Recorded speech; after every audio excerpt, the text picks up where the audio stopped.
Class 10 আমরা already complete করে ফেলেছি আমাদের শিফিভা, তার গ্রামার অ্যান্ড রাইটিং অ্যাক্টিভিটিস।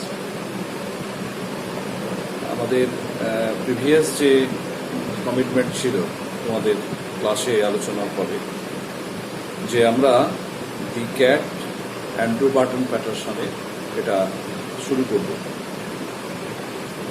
আমরা এর আগে অনেকগুলো জুম অ্যাপে ক্লাস করেছি, তারপরে টিম লিঙ্কে ক্লাস করেছি। যেহেতু জুম অ্যাপটি হয়ে গেছে, ওটা নিষিদ্ধ হয়ে গেছে, তাই জুম অ্যাপটি আমরা ব্যবহার করতে পারছি না। তারপর টিম লিঙ্কে সাউন্ডের প্রবলেম হলো, সেজন্যে সেটাকেও আমরা বাধ্য হয়েছি বাদ দিয়ে ওই গুগল মিটে ক্লাসটা অ্যাটেন্ড করতে। কিন্তু গুগল মিটেও দেখা যাচ্ছে যে তোমরা বোধ হয় ওতে এন্ট্রি নিতে পারছো না। সেই কারণে আমি আবার ভিডিও করে পাঠানোর জন্যে চেষ্টা করছি। অ্যান্ড্রু বার্টন প্যাটারসন, তিনি হচ্ছেন একজন অস্ট্রেলিয়ান পোয়েট এবং জার্নালিস্ট। তিনি মূলত তাঁর যে লেখা, he wrote extensively on Australian life. And Andrew Barton Patterson's notable works include Waltzing Matilda, তার যে উল্লেখযোগ্য লেখা, তার মধ্যে দুটো লেখা তোমাদের বইতেই উল্লেখ আছে, সেই দুটোর কথাই বলছি। Waltzing Matilda and the man from Snowy River. Andrew Barton Patterson was born on February 17, 1864. 1864 সালে জন্মগ্রহণ করেন। He was the eldest of 7 children of Andrew Bogle Patterson and Rose Isabella. বাবার নাম অ্যান্ড্রু বোগল প্যাটারসন অ্যান্ড মায়ের নাম হচ্ছে mother was rose Isabella. He was known to his family as Barty, B-A-R-T-Y, Barty, and got his lessons in his early years from a governess. In 1874, he was paid to Sydney Grammar School. তাকে পাঠানো হয়েছিল Sydney grammar স্কুলে, তাকে পাঠানো হয়েছিল। তিনি পড়াশোনার জন্য সেখানে ভর্তি হয়েছিলেন। By 1895, the ballads like Clancy of the Overthrow, the Ginbang Polo Club, The Man from Iron Bath, How the Favorite Beat Us, and Saltbush Bill were very popular with readers. His most important journalistic opportunity came with the outbreak of the South African War. যুদ্ধের, south আফ্রিকার সঙ্গে যে যুদ্ধ হয়েছিল, তারপরেই তার লেখার ভিন্ন একটা দিক তৈরি হয়েছিল, another direction about his writings. Then he sailed for China in July 1901 for the Sydney Morning Herald. Sydney Morning Herald, এই যে এটা ম্যাগাজিনটা প্রকাশিত হতো, সেটার জন্যে তিনি চায়না গিয়েছিলেন। And back in Sydney again in the year 1902, Patterson published another collection, Rio Grande's Last Race and Other Verses. এটাও একটা তার গুরুত্বপূর্ণ লেখা। He also wrote his delightfully whimsical book on children's poems, যেটার নাম হচ্ছে the animals Noah forgot in happy dispatches. By the verdict of the Australian people, in every sense, he was a great Australian. He himself was proud of being an Australian, and the Australian people also honor him very, very greatly. He was respected by them. অর্থাৎ তিনি অস্ট্রেলিয়াবাসী হিসেবে নিজে যেমন খুব গর্ববোধ করতেন, তেমনি অস্ট্রেলিয়ার মানুষজন তাঁকে খুব শ্রদ্ধা করত তাঁর এই কাজের জন্যে, তাঁর এই ভাবনার জন্যে। সেই কারণে অ্যান্ড্রু বার্টন প্যাটারসন তাঁর লেখার মধ্যে মূলত এই যে গল্পটি দি ক্যাট, এই গল্পটিতে কিন্তু একটা অদ্ভুতভাবে ওই বেড়ালের যে স্বাভাবিক ক্যারেক্টারিস্টিক ফিচার, সেটা সিম্পলি আলোচনা করেছেন। This is really a funny story that any cat lover will appreciate and smile at. মানে যে কোনো বেড়াল ভালোবাসে এমন মানুষ কিন্তু তিনি হাসিতে ফেটে পড়বেন, ভালো লাগবে, তার কৌতূহল জেগে উঠবে।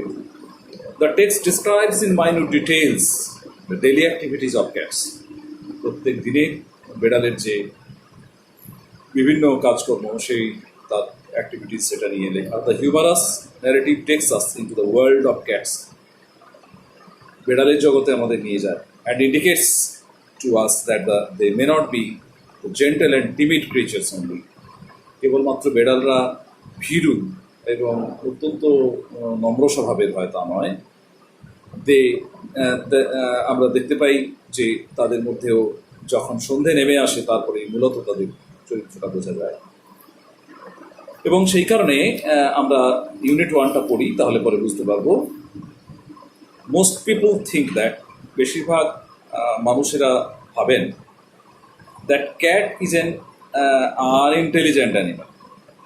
যে বেশিরভাগ মানুষরা ভাবেন, মনে করেন যে বেড়ালরা হচ্ছে যে অত্যন্ত বুদ্ধিহীন একটা প্রাণী, তাদের বুদ্ধিশুদ্ধি নেই, fond of ease and caring little for anything but mice and milk. তারা ওই কোনো কিছুকেই খুব একটা গুরুত্ব দেয় না, বিশেষভাবে তাদের কাছে গুরুত্বপূর্ণ নয় শুধু ওই ইঁদুর আর দুধ ছাড়া। ইঁদুর এবং দুধের প্রতি তাদের বেশি লক্ষ্য, নজর, যত্ন রয়েছে। এছাড়া আর অন্য কোনো কিছুতে তাদের বিশেষ আগ্রহ নেই বলে মানুষ মনে করে, এবং তারা খুব আরামপ্রিয়, fond of ease. But a cat has really more character. কিন্তু একটি বেড়ালের আরও অনেক চারিত্রিক বৈশিষ্ট্য রয়েছে দ্যান মোস্ট হিউম্যান বিংস। এমনি মনুষ্য চরিত্রের থেকে অন্য ধরনের চারিত্রিক বৈশিষ্ট্য বেড়ালের রয়েছে। And gets a great deal more satisfaction out of life. এবং তারা তাদের নিজেদের জীবন থেকে অনেক বেশি সন্তুষ্টি সংগ্রহ করে। তারা সন্তুষ্ট, তাদের নিজেদের যে কার্যকলাপ, প্রতিদিনের কার্যকলাপ, তার উপরে তারা ভীষণভাবে সন্তুষ্ট বোধ করে। He or she is an athlete. এই বেড়াল, সেটা পুরুষ বা মহিলা বেড়াল যাই হোক না কেন, তাহলে কি হবে না, তারা কিন্তু বেশ ভালো খেলোয়াড়, স্পোর্টসম্যান, অ্যাথলিট, অ্যাথলেটিক্স থেকে কথা এসছে। An acrobat. অ্যাক্রোব্যাট হচ্ছে one who entertains through difficult physical movements. শারীরিক কায়দা কসরতের মাধ্যমে যে অনেক মজার খেলা দেখাতে পারে, আমাদেরকে চমৎকৃত করে যে কিভাবে সম্ভব হচ্ছে। ওই রাশিয়ান যদি কোনো ওই দেখো, জিমন্যাস্টিক্স দেখো, তাহলে বুঝতে পারবে তাদের শরীর একেবারে ধনুকের মতো বেন্ড হয়ে যায়, সারা শরীরটাকে একদম রাউন্ড আপ করে নিতে পারে। এমনি বিভিন্ন সার্কাসে ফার্কাসে অনেক সময় আমরা দেখেছি পুরোনো সময়, অলিম্পিক সার্কাসে বা ওই ওই মানুষগুলো কেমনভাবে জাম্প করে, কেমনভাবে শরীরটাকে পুরোপুরি বেঁকিয়ে দেয়, আবার লাফিয়ে সোজা হয়ে যায়। অ্যাক্রোব্যাট বলা হচ্ছে সেটা। অ্যান্ড এ গ্রিম ফাইটার, এবং মারাত্মক, ভয়ানক, সিরিয়াস ফাইটার। একেবারে ঝগড়া, বেড়ালের ঝগড়া দেখবে যে খুব সহজে থামে না, মারাত্মক যুদ্ধবাজ, যুদ্ধ করতে ভালোবাসে, ঝগড়া করতে ভালোবাসে। All day long the cat lopes about the house. সারাদিন ধরে বেড়াল কিন্তু ঘুরঘুর করে বেড়ায়। Lopes about, roaming about, roams about, ঘুরঘুর করে বেড়ায়। Takes things easy. কোনো কিছু তাদের কাছে কঠিন নয়, সবটাকেই সহজভাবে গ্রহণ করে। অ্যান্ড অ্যালাউজ হিমসেলফ, এবং অনুমোদন করে নিজেকে, টু বি পেস্টার্ড, বিরক্ত হতে। Pestered means annoyed. নিজে তাকে বিরক্ত করুক কারা না, by the attention of the people in the house. বাড়ির যারা অধিবাসী যারা আছে, inhabitants of the house, by the attention, তাদের যে যত্ন, তাদের যাতে ওর যত্নের মাধ্যমে সে একটু বিরক্ত বোধ করে, এটাই সে চায়। To pass the time away, সময়কে অতিক্রম করার জন্যে কখনো নিজে বোর ফিল করে না। Is always engaged in his or her business. So মানে তার নিজের কাজে সে সবসময় ব্যস্ত থাকে। কী করে না, যখন মনে হচ্ছে যে সময় অতিক্রান্ত করার জন্যে তার কাছে বাড়তি হয়ে যাচ্ছে সময়, সেই জন্যে হি সামটাইমস ওয়াচেস, কখনো কখনো দেখা যায় সে তাকিয়ে থাকে এ মাউস হোল, একটা ইঁদুর গর্তের দিকে, for an hour or two, 1 ঘন্টা বা 2 ঘন্টা সময় ধরে, just to keep himself from dying boredom. কি না, নিজেকে তার যে একাকিত্ব বোধ, তার যে একঘেয়েমি জীবন, সেখান থেকে বেরিয়ে আসার জন্য, to keep himself from the dying of boredom. মানে মানুষ যেমনভাবে একাকিত্ব বোধ করলে ভিন্ন ভিন্ন ধরনের তার যে হবি আছে সেই হবিগুলোকে তারা করার চেষ্টা করে, ফুলফিল করার চেষ্টা করে তাদের শখগুলোকে, বেড়ালের আবার অদ্ভুত ব্যাপার। বেড়াল এরকম 1 ঘন্টা বা 2 ঘন্টা পর্যন্ত ওই একটা গর্তের দিকে তাকিয়ে সময় কাটিয়ে দিতে পারে নির্দ্বিধায় এবং নির্বিবাদে, তার কোনো কষ্ট হয় না। এটাই হচ্ছে তার পেশেন্স, তার সে বোধহয় ধৈর্যের খেলা খেলে। পিপল গেট দিস আইডিয়া, মানুষেরা এইরকম ধারণা করেন যে this sort of thing is all, এই যে এই ধরনের যে ক্রিয়াকলাপ, এটাই হচ্ছে সব। That holds life for a cat, যেটা একটা বেড়ালের জীবন সামগ্রিকভাবে বলা যেতে পারে। But watch him as the shades of evening fall, কিন্তু তাকে লক্ষ্য করো ঠিক সূর্যাস্ত হয়ে গেলে, after the sunset, just the evening fall, সন্ধে নামার সঙ্গে সঙ্গে লক্ষ্য করো, you can see the cat as he really is.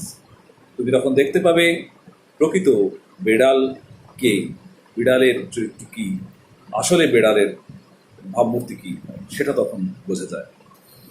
Unit 1-এর ক্ষেত্রে কম্প্রিহেনশন এক্সারসাইজেস দেখে নাও। Choose the correct alternative to complete the following sentences. 1A, most people think that the cat is unintelligent. একটু দ্রুত বলছি, সময়টা অতিক্রম করে যাচ্ছে। Unintelligent, the cat cares little for anything but mice and milk. One can see the cat as he really is in the evening. ABC হয়ে গেল। Number 2, complete the following sentences with information from the text. Text থেকে তথ্য নিয়ে তোমাদের পূরণ করতে হবে এই ব্ল্যাঙ্কটা। The cat really has more character than most human beings. টেক্সটে আছে, লক্ষ্য করো। The cat sometimes watches, the cat sometimes watches, যেটা একটু আগে বলছিলাম, a mouse hole for an hour or two, just to keep himself from dying of boredom. নিজেদের যে একাকিত্ব, যে একঘেয়েমি থেকে কাটানোর জন্য 1 থেকে 2 ঘন্টা সময় কাটিয়ে দিতে পারে। A day long the cat allows himself to be pestered by the people, pestered by the attention of the people in the house. কাটিয়ে দিতে পারে নিজেকে বিরক্তির উৎপাদকের বিষয় হিসেবে। State whether the following statements are true or false. Provide sentences, phrases or words in support of your answer. The cat is not fond of ease. False, কারণ আমরা এখানেই দেখেছি যে বিড়াল একটু আরাম প্রিয়। ফন্ড অফ ইজ শুধুমাত্র এটাই নয়, তার আরও অনেক বিষয় আছে, কিন্তু is not fond of ease এটা নয়। সাপোর্টিং স্টেটমেন্ট হচ্ছে fond of ease and caring little for anything but mice, most people think. এইটা দেখবে। তবে the cat has no athletic skills. False, cats are athlete বলা আছে, যে অ্যাথলিট হি অর সি, এই লাইনটা সাপোর্টিং স্টেটমেন্ট হিসেবে দিতে পারবো। The cat takes things very easily, খুব সহজভাবে নিতে পারে। ক্যাট টেক্স থিংস ইজিলি, এটা হচ্ছে যে আমরা আছে, এটা ট্রু হবে, কারণ দেখো ক্যাট টেক্স থিংস ইজিলি, এই যে সেকেন্ড প্যারাগ্রাফের আছে। All day long the cat looks about the house, takes things easy. এইটা হচ্ছে যে তোমাদের ইউনিট 1 খাতায় লিখে নেবে, এবং আগের দিন আমি যে নিউজ পেপার রিপোর্টটা তোমাদের লিখিয়েছিলাম সেটা দেখে নাও। আর গ্রামারের ক্ষেত্রে তোমাদের আমি বলেছিলাম অ্যাকর্ডিং টু দ্য ফাংশন গ্রামারকে সেন্টেন্সকে 5 ভাগে ভাগ করা যায় সেটা, আর সিম্পল কমপ্লেক্স কম্পাউন্ডের ক্ষেত্রে ক্লজের যে ডিভিশন সেটা দেখে নিতে বলেছিলাম। ওকে, গুড আফটারনুন।